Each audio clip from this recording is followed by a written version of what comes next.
E Allahu subhanahu wa ta'ala mjafton që Kur'anin e kemi mu'gjize, e kemi mrekulli të vetë me të gjithë pejgamberët që kanë qenë, mrekullia më e madhe është Kur'ani. Pse?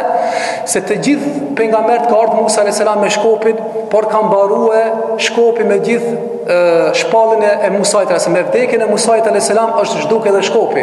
Po ashtu të gjithë pejgamberët kanë pas mu'gjizat e veta, po kanë mbaruar me ata. Por se vetëm mu'gjizë i cili ka qenë kohën e pejgamberit asan që 1400 vjet do të vazhdon deri në ditën e gjykimit është Kur'ani.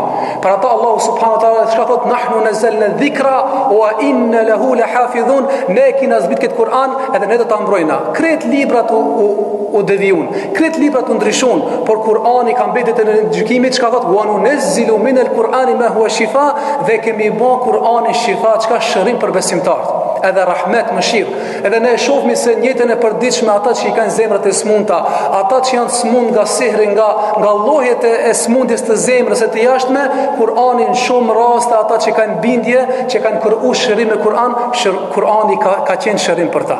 Domethënë kjo është mu'gjize deri, mrekulli deri në ditën e gjykimit.